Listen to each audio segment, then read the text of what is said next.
우리가 지난주에 새 예루살렘에서 9절부터 21절까지 봤는데 중간 이것을 좀 빼뜨리기가 조금 어려웠습니다. 내용이 또 중요하고 이래서 다시 이 말씀을 가지고 천국에서의 삶의 원리가 무엇인가 하는 것이죠. 21장은 완성된 천국을 이야기하는 것도 있지만은 아직 완성되지 않았지만은 천국이 이 땅에서 지금 진행이 되고 있다.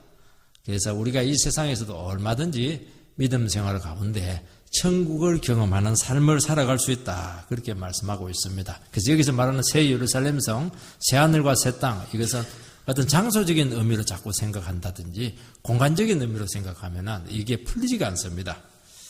어떤 믿는 사람들의 그런 영광의 그런 상태의 모습, 얼마나 우리가 영광스러운 곳이 예비되어 있고 우리 거기서 얼마나 복된 삶이 가능한가. 그래서 완성된 천국이 있지만은 이 삶이 이 땅에서도 얼마든지 지금 시작이 되고 있고 우리가 누리고 있다 하는 것을 보여주는 것입니다. 그래서 성경은 그냥 막연한 미래를 이야기하지 않습니다. 현재의 기반을 둔 우리의 미래의 영광을 보여주는 대단히 소망적인 그런 말씀이 21장, 22장에서 계속되고 있는 것을 알게 됩니다. 오늘도 동일선상에서 말씀을 하고 있습니다. 우리가 이 세상 가운데 정말 복되고 영광되는 삶이 되게 됐는데 도대체 이 천국을 누리는 삶이 어떻게 가능하게 되었고 이런 삶이 어떻게 우리가 어떻게 하면 누릴 수 있겠는가 하는 것을 보여줍니다.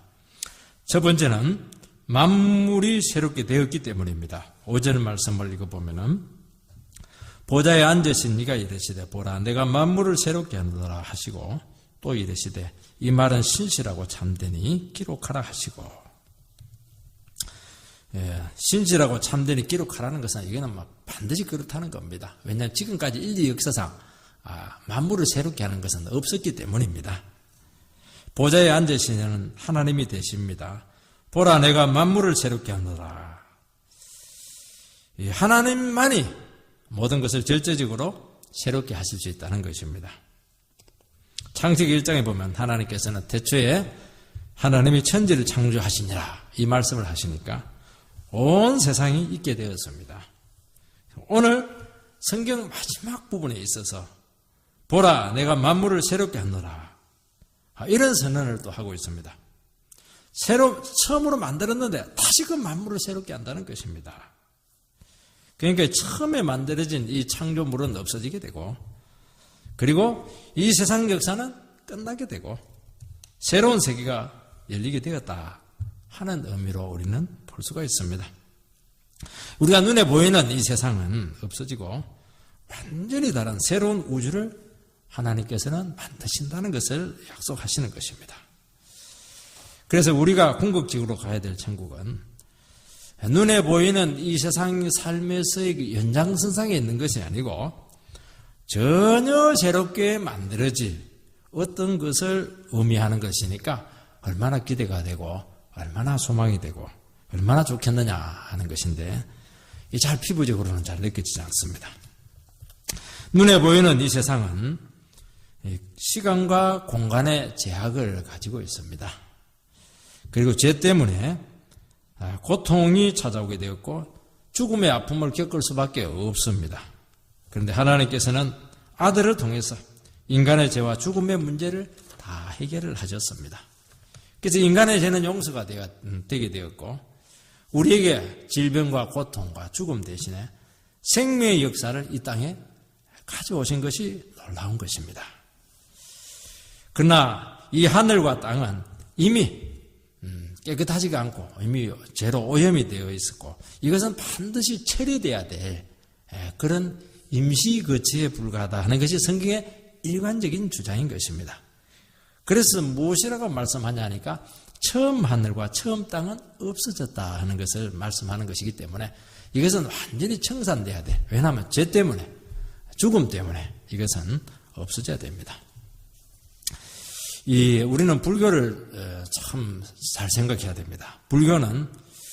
불교에 있어서 이제 부처간 최고의 업적이 무엇이냐 하면은 중생들에게 이 현 세계를 있는 그대로 볼 수 있는 눈을 주었습니다. 이것은 반드시 인정을 해야 됩니다. 불교보다 인생을 더 깊이 파고들고 불교보다 이 세상에 대해서 고민을 많이 한 종교는 사실은 없습니다.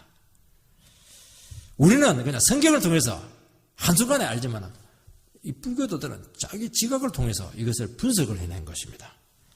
이것을 뭐라고 하냐니까 팔리아라고 하는데 록가다 그렇게 이 현세계를 설명을 합니다.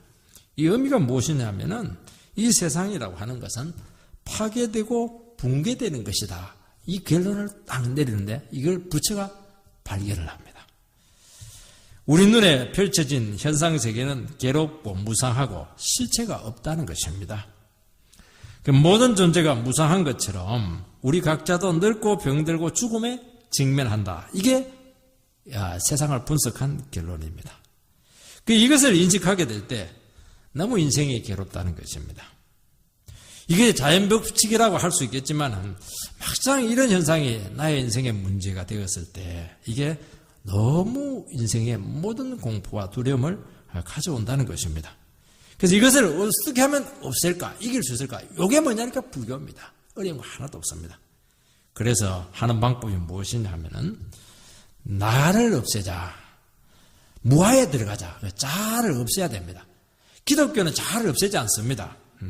자아를 버리고 내려놓는 것이지 불교는 아예 자아 자체 내가 없어지는 겁니다. 조금 달라요. 그리고 눈에 보이는 이 세상 집착에서 벗어나면 이 모든 세상의 그런 고리에서 벗어나서 자유를 누린다 하는 것입니다. 그러니까 불교는 눈에 보이는 이 세상의 현상을 너무 정확하게 보고 있습니다. 문제는 뭐냐니까 답이 없습니다. 헤어나올 길이 없습니다. 그래서 결국은 비관주의, 허무주의로 빠질 수밖에 없습니다. 성경은 완전히 이것을 다르게 선포합니다. 하나님께서 만물을 새롭게 하셨습니다. 그래서 이 세상은 생사병사로 끝나는 것이 아니고 새로운 생명 원리가 지배하는 새로운 세상이 우리 가운데 펼쳐지게 되었다 하는 것입니다. 그게 놀라운 것입니다. 죽음의 고리를 끝내고 새로운 생명의 역사가 우리 가운데 일어나게 되었다 하는 것이죠. 그래서 썩고 망가지고 소멸되는 것이 아니고 계속 생명의 기운이 우리에게 찾아오고 있다는 것입니다. 그래서 우리가 없어질 이 세상 원리에 따라서 살아가게 되면은 이 세상이 망할 때 함께 망하게 되는 것입니다. 그러나 이 세상의 목표를 두고 이 세상과 연합해서 살아가게 될 때 죽음밖에 없다 하는 것이 성경의 사상인 것입니다.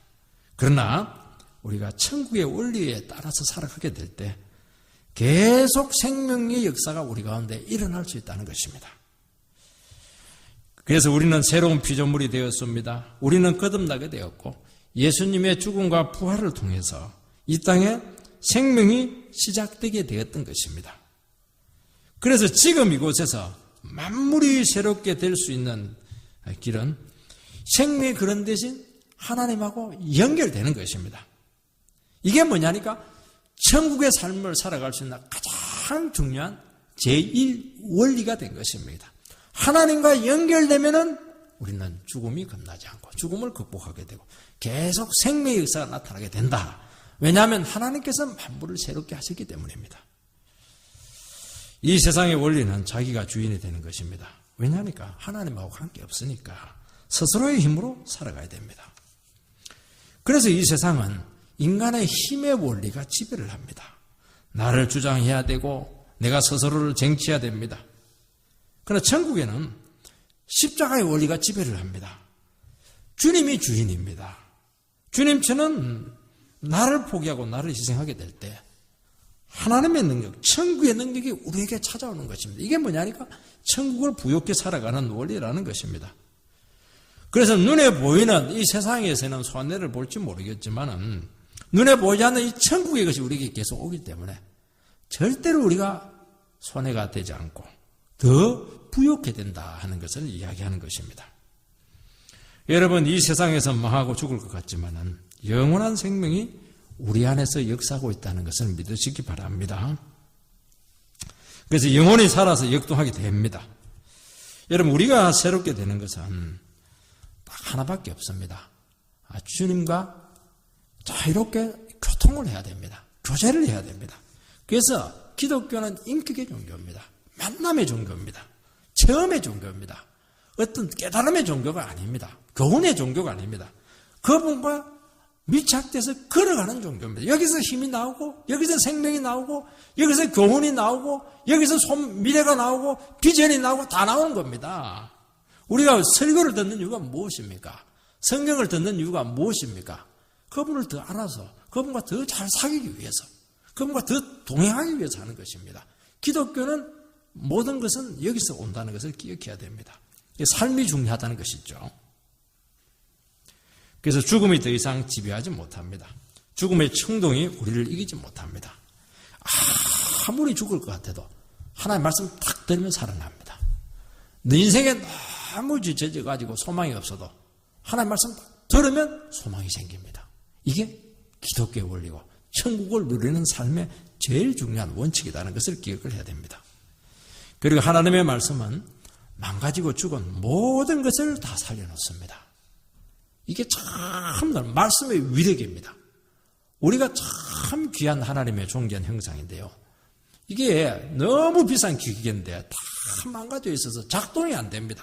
상처가 있어요. 안에 죄가 있어요. 과거에 매여 있습니다.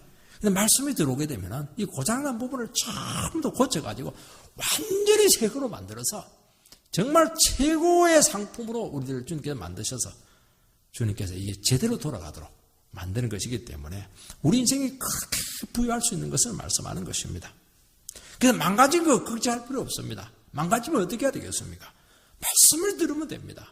부부관계 망가졌어요. 두 사람이 아무리 여행 가도 소용없습니다.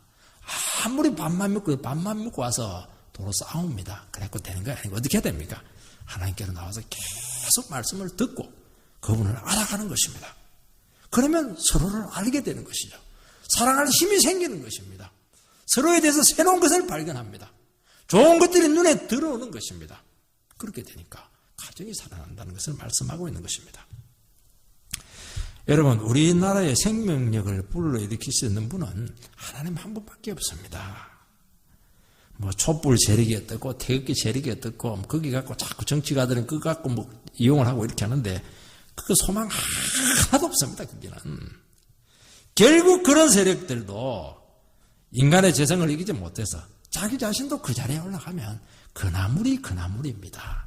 늘 하는 게 무엇입니까? 그나물이다. 그 사람 생각나도 똑같이 욕하는 사람도 똑같이 하면 더 했으면 돼요.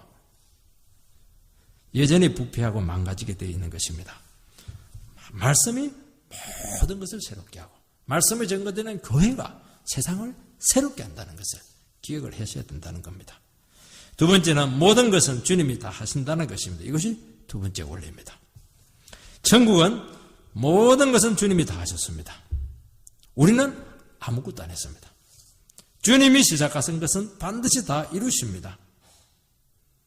여러분, 이 세상은요, 자기가 다 해야 됩니다.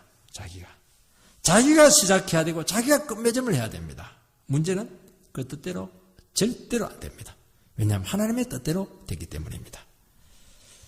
근본적인 부분에 대해서는 인간이 노력하지만 손도 못 댑니다. 아무것도 못 합니다. 그래서 천국의 삶은 하나님이 모든 것을 다 했습니다. 이것을 알고 고백하는 데 있습니다. 6절 말씀을 읽어보면 또 내게 말씀하시되 이루었도다. 나는 알파와 오메가요. 처음과 마지막이라. 두 가지를 이야기합니다.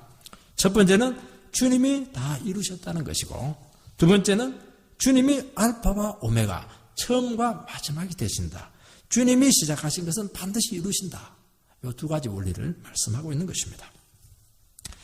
여러분, 주님이 다 이루셨다 이렇게 말씀하시는 것을 들을 때마다 우리는 예수님께서 십자가 위에서 6번째 하신 말씀, 다 이루었다.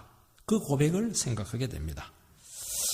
예수님께서 십자가 위에서 다 이루었다고 하는 것은 모든 병자를 다 고치고 모든 세상의 문제를 다 해결했다는 게 아닙니다.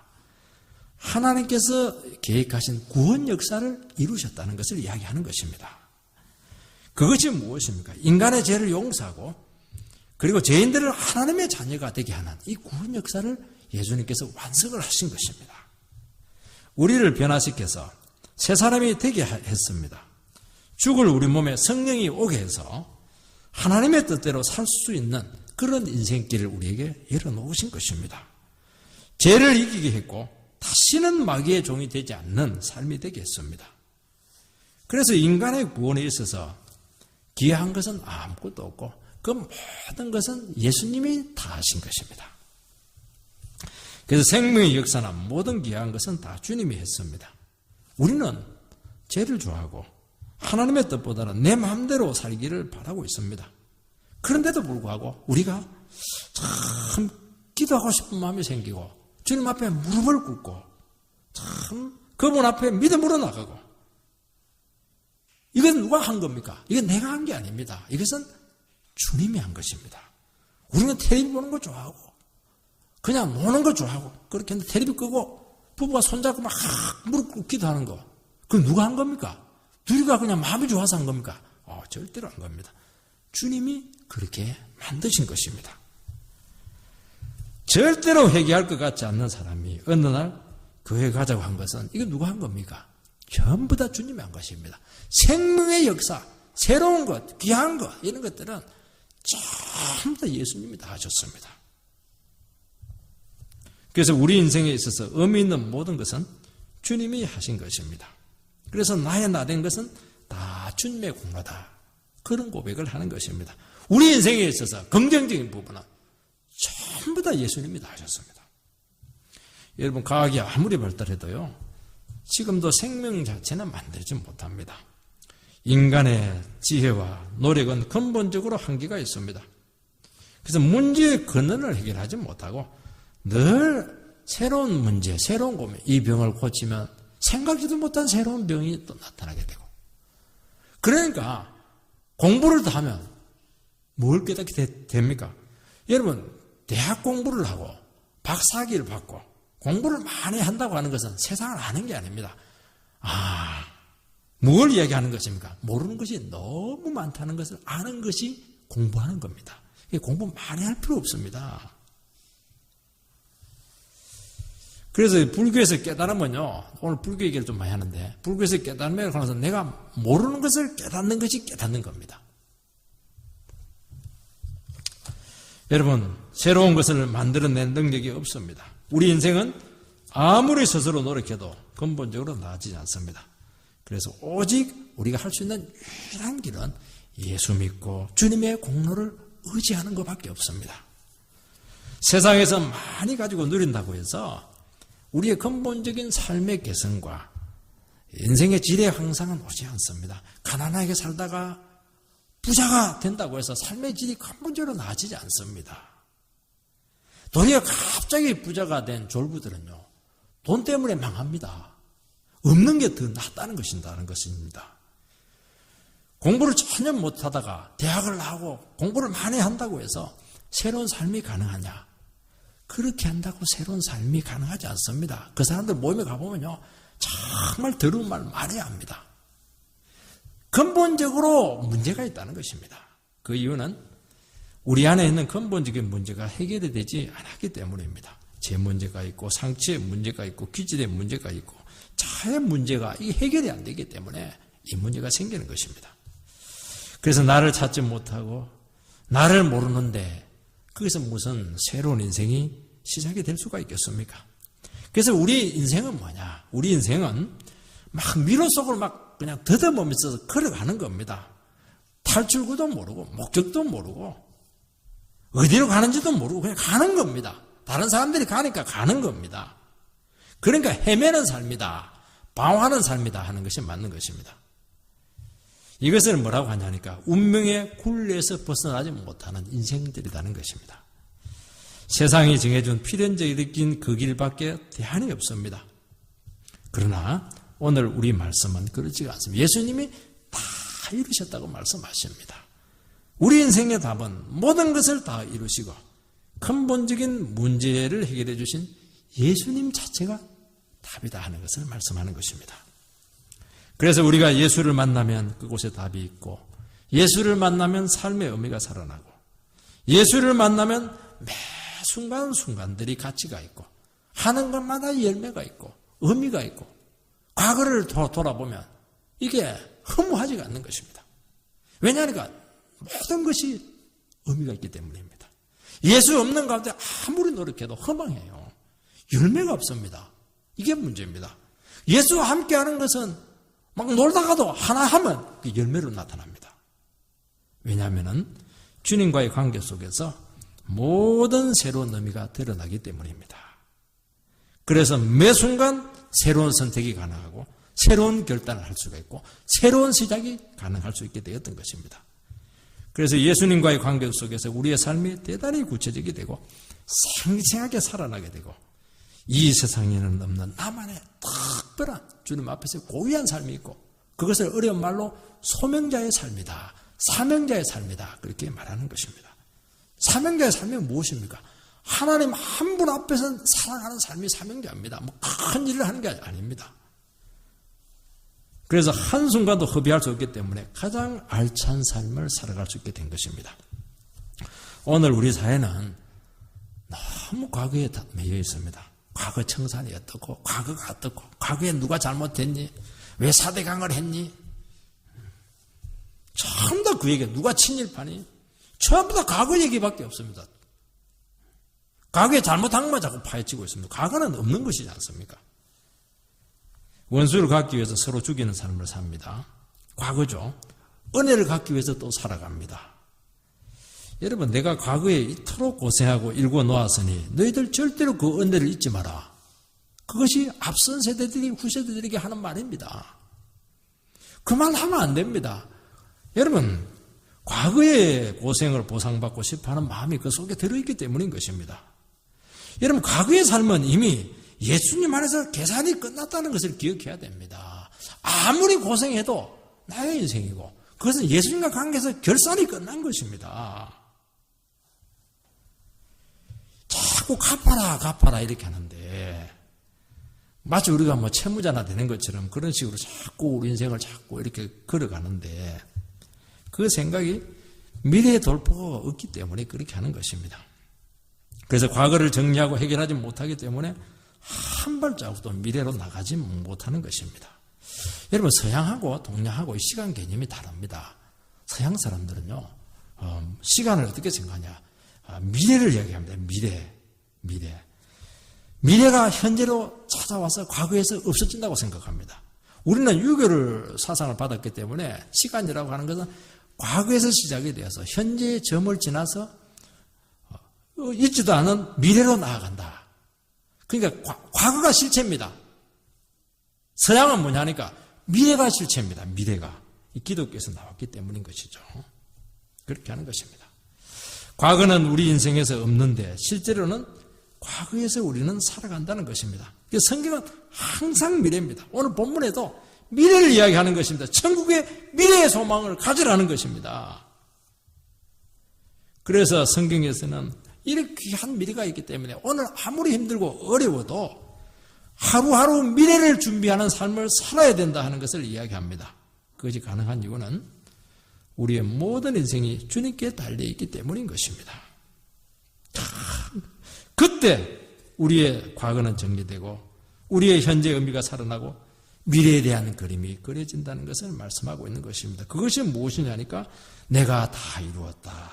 또 내가 이루실 것이고 주님과의 바른 관계로 우리가 돌아오기만 하면은 모든 의미가 살아나게 된다 하는 것을 말씀하고 있는 것입니다. 두 번째는 주님께서는 알파와 오메가가 되신다고 말씀하고 있습니다. 이제 알파와 오메가라고 하는 것은 헬라어 알파벳입니다. 영어로는 A에서 Z와 같은 것을 이야기하는 것입니다. 잘 이해를 못하니까 또 설명을 합니다. 뭐라고 설명을 하냐니까 처음과 마지막이다 그런 말씀을 합니다. 주님이 모든 것의 시작이 되시고 모든 역사를 마치시는 분이다 그런 의미로 되게 해석을 하는데 모든 것은 하나님의 뜻대로 됩니다 그런 의미로도 해석을 되는데 이 의미는 조금 부족한 설명입니다. 하나님의 심령이 들어있는 그런 의미가 아닙니다. 이 원래의 의미가 무엇이냐면은 하나님께서 시작하신 것은 반드시 성취되고 완성된다 하는 것을 이야기하는 것입니다. 그 중간에 A하고 알파하고 오메가 사이에 무엇이 들었는지는 모릅니다. 그 무슨 일이 일어날지는 상관이 없습니다. 하나님께서 시작하시면은 반드시 이루어지게 된다는 것입니다. 그래서 이 주님은 절대적으로 어떤 상황 가운데서도 신뢰할 수 있는 분이다 하는 것을 이야기합니다. 요즘 매주 금요일마다 우리 여성 성경 공부를 믿음의 조상 아브라함의 생애를 가지고 하고 있습니다. 아브라함을 믿음의 조상이라고 하는 것은 아브라함 믿음이 너무 좋아서 정말 우리의 믿음의 표준이 되고 모델이 되기 때문에 믿음의 조상이라 그렇게 말하는 게 아닙니다. 아브라함을 통해서 믿음이라고 하는 것이 무엇인가 하는 것을 전 삶을 통해서 너무너무 잘 보여줬기 때문에 믿음의 조상이 된 것입니다. 그전에도 믿음의 사람 많았습니다. 에녹도 믿음의 사람이었는데 아브라함을 통해서 믿음은 이런 것이다 하는 것을 생생하게 보여주었던 것입니다. 믿음이 무엇입니까? 아브라함은 우상 숭배자였습니다. 출신이 좋지가 않아요. 그래서 히브리인이다 하는 것은 뭐냐면 강을 건너왔다는 것을 이야기하는 것입니다. 출신이 별로 안 좋다는 겁니다. 하나님을 몰랐는데 하나님께서 계획을 가지고 그에게 찾아가십니다. 그리고 엄청난 약속을 그에게 주었습니다. 그런데도 불구하고 아브라함은 그것을 믿지 못하고 하나님께서 떠나라 이렇게 했는데도 불구하고 머뭇거리고 또 떠나가서도 끝까지 가지 못하고 중간에 그냥 멈춰버리고 막 고집을 부립니다. 돌아서고 주저하고 불신하고 길을 가다가 중간에 멈추고 그때마다 하나님께서 찾아와서 설득하고 안 되면 기다려 주시고 그렇게 했던 것입니다. 그래서 우리가 늘 고백하는 것이 아브라함의 믿음이 대단한 것이 아니고 아브라함을 이렇게 만드신 하나님이 놀랍다 하는 것을 고백하는 것입니다. 거짓말도 하고 애굽으로 내려가서 자기 부인도 팔아먹습니다. 아들을 준다고 하는 약속을 믿지 못해서 몸종 하가를 통해서 불신의 아들을 낳습니다. 이게 아브라함입니다. 아브라함의 생애에 있어서 하이라이트가 무엇이냐니까 아들 독자를 바치는 시험을 당한 겁니다. 아브라함이 가나안 땅에 왔을 때 제일 두려운 것이 뭐냐니까 이 가나안의 세상에 너무 압도가 되었습니다. 특히 가나안의 문명도 문명이었지만은요 이 가나안의 우상이 장난이 아니었습니다. 어떻게 하냐니까 자식을 불 가운데서 그냥 지나가게 하고 자식을 태우고 자식을 갖다 바치는 그리고 자해를 하고 광란적으로 섬기는 것을 보았습니다. 자기가 믿고 있는 그 여호와 신앙은 그 말씀하시는 하나님이십니다. 그 회의가 자꾸 찾아오는 것이죠. 과연 참신이 누구일까? 내가 이렇게 밋밋하게 믿어도 될 수 있을까? 하나님을 부인하지는 않지만은 살아계신 주님을 온전히 신뢰하지 못했던 것을 알 수 있습니다. 그러니까 자꾸 헤매는 것입니다. 자꾸 딴 생각을 하는 것입니다. 하나님께서는 독자를 바치는 시험을 그에게 하게 합니다. 3일 동안 모리아 산으로 아들을 데려가서 칼로 내리치려고 했을 때 하나님께서는 급히 말리십니다. 사실은 아브라함이 칼을 들어서 제단 위에서 그를 찌르려고 했던 것은 사실 죽인 겁니다. 늘 이야기하지만은 칼을 들어가지고 실제로 찔렀겠느냐? 어떤 사람은 신용만 했을 것이다 하는데 그렇지가 않아요. 정말로 아브라함은 찌르려고 했습니다. 그래서 찔렀다고 보는 것입니다. 하나님께서는. 그러면서 하나님께서는 뭐라고 얘기합니까? 내가 진실로 내를 사랑하는 것을 이제야 알았다. 그런 이야기를 합니다. 하나님과 아브라함과 이때 제대로 된 바른 관계로 돌아오게 되었다는 것을 이야기하는 것입니다. 그전에는 의심을 합니다. 하나님, 종교적인 열강주의와 같은 비윤리적이고 비인격적인 하나님이 아니가. 나는 내게 말씀하시는 하나님이고 너를 인격적으로 대하시는 하나님이시고 위기 가운데 너를 찾아와서 설득하는 그런 하나님이시다. 약속하신 것은 반드시 지키시는 하나님이시다. 이때 아브라함의 신앙이 꽃을 피우게 된다는 것을 말씀하고 있는 것입니다.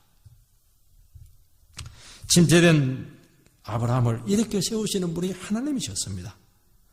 이때 믿음이 뭐냐? 믿음은 전적으로 하나님의 은혜입니다 하는 것을 고백을 하는 것입니다.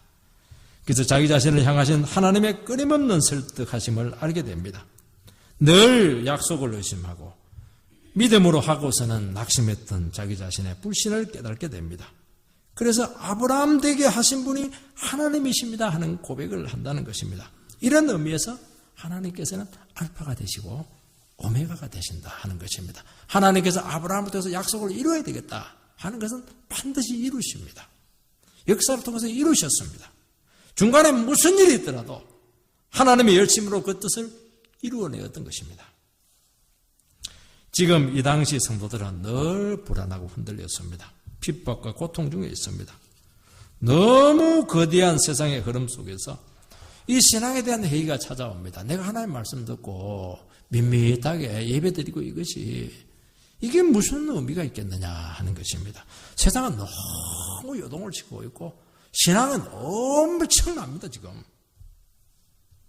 그때 그들을 붙들어 줄 수 있는 신앙의 기초는 오직 주님만이 처음이고 마지막이 된다는 고백 속에 있다는 것입니다.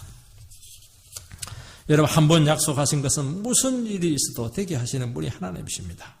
그래서 우리가 주의 약속을 의지하고 나가게 될 때 반드시 그 말씀대로 되게 하시는 분이 되신다는 것입니다. 이것을 뭐냐니까 아브라함의 생애를 통해서 너무 잘 보여줬고, 구약이 무엇입니까? 구약. 그래서 성경은요, 구약과 신약입니다. 약속입니다. 약속. 언약입니다. 약속. 구약이 무엇입니까? 하나님께서 약속하신 것은 이루신다는 것입니다. 신약은 무엇입니까? 그 약속한 것이 이루어졌다 하는 것이 신약입니다. 그것이 성경입니다. 그게 뭐냐니까 알파와 오메가가 된다는 것입니다. 과정은 모릅니다. 과정은 무엇이냐? 바로 그 신실하신 하나님과 우리 자신들이 그분과의 교제를 통해서 만들어내가는 겁니다. 우리 인생을 그분과 함께 만들어가야 되는 것입니다. 그래서 반드시 그 말씀대로 될 줄 믿습니다.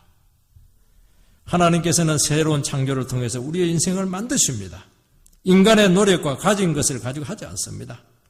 도리어 우리의 가진 것으로 일하지 않고 도리어 그것을 처음에는 다 버리게 합니다. 대신 믿음을 자꾸 키우시고 자꾸 생명을 불어일으키셔서 그 뜻을 이루게 하시고 자꾸 말씀을 의지하게 합니다. 그전에는 내가 다 하고 내가 책임지려고 합니다. 내가 원인다가 되고 내가 모든 것을 완성하려고 합니다. 그러니까 인생이 안 되는 겁니다. 어떻게 해야 됩니까? 하나님이 알파와 오메가가 되신다는 것을 고백해야 됩니다. 자꾸 주님의 말씀으로 내 자신의 인생을 드리는 것입니다. 여러분, 목회는 언제부터 목회가 시작되냐니까 교회를 내가 이끌겠습니다. 절대로 목회 안 됩니다. 목회는 뭡니까? 목회는 하나님께서 하십니다. 그 고백이 나와야 됩니다. 우리 가정은 누가 세웁니까? 바른 가정이 되기 위해서는 무슨 고백이 나와야 되니까? 우리 가정은 하나님께서 세우십니다 하는 그 고백을 하게 될 때 바른 가정의 역할을 감당하는 것입니다. 우리 자녀의 인생은 누가 책임지십니까? 하나님께서 책임지십니다. 그렇게 할 때 바른 자녀 양육이 가능하다는 것입니다. 왜냐하니까 알파와 오메가 되시는 분은 주님밖에 없으시기 때문입니다. 세 번째는 두 종류의 인생이 나옵니다. 하나님께서는 모든 사람을 두 종류로 나누십니다. 한 부류는 하나님께 나온 자들이고, 그래서 하나님께 받아들여진 영혼들입니다. 하나님께서는 모든 종교와 영광으로 이들을 상속합니다. 또 한 부류는 하나님을 잊어버리고 교만하게 살다가 영원한 불못에 던져질 사람들입니다. 6절 하반절 말씀을 보면 내가 생명수 샘물을 목마른 나에게 값없이 주신다 말씀합니다. 생명수 샘물은 성령의 은사고 구원이고 은혜고 말씀의 능력입니다. 하나님께서는 믿는 자에게 주시는 이 하나님 나라의 모든 축복을 이야기합니다. 이것을 누구에게 줍니까? 목마른 자들에게 준다는 것입니다. 목마르다고 하는 것은 세상적인 것에 목마른 것이 아닙니다. 지식에 목마르고 돈에 목마르고 어떤 세상에 자기 그런 추구에 목마른 것을 얘기하지 않습니다. 민주화에 목마르고 그런 것을 얘기하지 않습니다. 영적인 목마름을 얘기하는 것입니다. 죄에 대해서 고통스러운 것입니다. 이 죄를 해결받고 싶은 것입니다. 하나님을 더 알고 싶은 것입니다. 하나님을 더 간절히 찾고 싶은 것입니다. 나에 대한 하나님의 뜻을 알고 싶은 것입니다. 그리고 그 뜻을 이루어드리고 싶은 것입니다. 나의 모든 문제는 주님이 해결해 주신다는 그런 고백 속에 살아가기를 원하기 때문에 늘 목마른 것입니다. 하나님께서 늘 목마른 것입니다. 그리고 자기 자신의 문제는 주님만이 해결해 주실 수 있습니다. 그분만을 바라보는 그런 영혼들이 목마른 사람들인 것입니다. 그런 자들에게 아무 대가 없이 생명수 샘물을 주시겠다는 것입니다. 공짜로 주는 것입니다. 우리는 자꾸 이 구원을 공짜라고 생각을 하니까 가치가 없다고 생각을 하는데, 성경에서 공짜로 주신다고 하는 것은 이거는 값으로 따질 수 없는 무한대의 가치를 가지기 때문에 공짜로 주는 것이지 가치가 없는 것이 아닌 것입니다. 돈 주고 사는 것은 이것은 무한대의 가치가 있는 것이 아닙니다. 금덩어리 이런 것들은 무한대가 아닙니다. 공기, 물 이런 것들은 무한대예요. 공짜지 않습니까? 그것은 너무 귀하기 때문입니다. 공짜인데 우리가 못 가지는 것은 딱 하나밖에 없습니다. 돈이 없어서도 아니고 우리가 지식이 없어서도 아니고 믿음이 없기 때문입니다. 그 가치를 모르고 그리고 입을 벌려서 그것을 간절히 구하지 않기 때문에 못 구하는 것입니다. 못 얻는 것입니다. 하나님께서는 얼마든지 우리를 위해서 이 귀한 것들을 주시기를 원하시고 있고 낭비하시기를 원하십니다. 우리 하나님 말씀에 갈급해하면 얼마든지 말씀에 우리는 깊이 속에 들어갈 수가 있습니다. 성령에 대해서 우리가 막 부르짖고 기도하면 한량없이 내려주시는 분이 하나님이십니다. 우리는 아까우면 숨겨놓으시는데 하나님은 귀한 것일수록 막 그냥 먼저 주시기도 하고 그냥 무진장 우리에게 허락하신다는 것입니다. 7절 말씀을 보면 이기는 자는 이것들을 상속으로 받으리라. 나는 그의 하나님이 되고 그는 내 아들이 되리라. 이 존귀한 자들은 이기는 자들입니다. 이기는 자들이 누구냐면은 성령의 능력으로 죄와 정욕과 자화와 싸워서 이기는 것입니다. 영적인 싸움에서 승리해서 믿음으로 인생의 한계를 극복해내는 사람들이 이기는 자들입니다. 이 세상이 모르는 주님과 동행하는 삶을 끝까지 살아갈 수 있는 사람들이 이기는 사람들입니다. 중간에 주저앉아 버리면 지는 사람들입니다. 고난을 이깁니다. 마귀를 대적합니다. 이미 주신 승리를 믿고 스스로 싸워서 자기 자신의 믿음의 영역을 막 넓혀 나가는 사람들입니다. 이 사람들이 이기는 사람들입니다. 그러면은 상속을 주시겠다 말씀하시는데 문제는 상속이 무엇인지 구체적으로 말하지를 않습니다. 한 1,000억 정도 줘버리면 굉장히 열심히 살 텐데 그 얘기를 하지를 않아요. 왜냐하니까 이게 그냥 있다는 것만 얘기합니다. 우리가 하나님의 아들로 입양되었다고 하는 것은 상속자가 되었다는 것입니다. 그런데 그 상속이 무엇인가 하는 것은 구체적으로 말하지는 않습니다. 너무 좋은 것이죠. 이 모든 축복을 한 구절로 담습니다. 하나님은 아버지가 되고 나는 그의 아들이 되리라 하는 것이로 모든 축복은 여기에 다 들어있는 것입니다. 언약의 약속이죠. 언약의 약속입니다. 이 약속이 누구에게 주었냐니까 아브라함에게 주었습니다. 아브라함 아들이 없었을 때 나는 너의 하나님이 되고 너는 나의 아들이 되리라 그렇게 말씀을 했고 또 다윗에게 주었습니다. 네가 성전을 짓는 것이 아니고 네 아들이 성전을 짓게 될 것인데 나는 그의 아버지가 되고 그는 내 후사가 되리라 분명히 말씀하셨습니다. 하나님께서는 아브라함에게 주신 이 언약과 축복을 주셨는데 문제는 뭐냐니까 이게 너무너무 불안정했었다는 것을 알 수가 있습니다. 왜냐하니까 이것은 이스라엘 백성들에게 믿음이 너무 없었기 때문입니다. 철저히 말씀을 의지해야 되는데 하나님 말씀을 의지하지 않았기 때문에 결국에는 이 모든 축복을 놓치게 되는 것입니다. 그래서 이 언약의 축복이라고 하는 것은 어려운 말인데도 불구하고 딱 조건이 있습니다. 하나님 말씀에 철저하게 순종하게 될 때 하나님은 나의 아버지가 되신다는 것입니다. 그리고 하나님께서는 우리는 그의 자녀가 되어서 하나님께서 우리를 지켜주시고 모든 축복을 우리에게 주신다는 것이 약속이 되어 있는 것입니다. 그럼 문제는 뭐냐니까 말씀에 순종이 안 되는 것입니다. 왜냐하니까 죄가 있기 때문에 욕망이 컨트롤이 안 되기 때문에 우상 숭배하고 싶은 욕구가 있기 때문에 반드시 실패를 하게 되어서 모든 축복을 다 놓치게 되었던 것입니다. 그런데 예수님께서 예수 그리스도의 보혈의 피로 우리의 모든 근본적인 문제를 해결하심으로써 이제 다시 하나님과의 바른 관계로 돌아오게 되었고 이제는 우리에게 성령을 부어주셔서 하나님 말씀에 철저히 순종할 수 있는 그런 백성이 되었던 것입니다. 그래서 이제 완전한 언약적인 축복이 우리에게 오게 되었던 것을 말씀하는 것입니다. 그래서 이제는 얼마든지 마음만 먹으면 하나님 뜻대로 살 수 있고, 기도하면 축복을 받을 수가 있고, 절대로 우리는 하나님의 자녀에서 미끄러지지 않습니다. 왜냐하니까 예수 그리스도의 보혈의 피로 우리가 하나님과 맺어진 관계가 되었다는 것을 말씀하는 것입니다. 이제는 주님의 음성을 들을 수가 있습니다. 얼마든지 하나님께 가까이 나갈 수 있게 되었던 것입니다. 절대로 실패하지 않습니다. 하나님께서 우리의 전 인생을 책임지신다 하는 것을 말씀하고, 이 생과 내세의 축복이 확보되었다는 것을 말씀하는 것입니다. 이것이 무엇이냐니까 이것이 우리에게 주어진 천국의 삶의 복이다 하는 것을 말씀하고 있습니다. 그러나 성령의 인도를 받지 않는 모든 사람들은 멸망에 빠지게 된다는 것을 8절에 말씀하고 있습니다. 하나님께서 우리로 하여금 다시 한 번 더 이 복된 삶을 주시고 이 천국 가운데 모든 부여를 찾아 누리게 되는 그런 은혜 가운데 살아가게 되기를 주의 이름으로 축복합니다.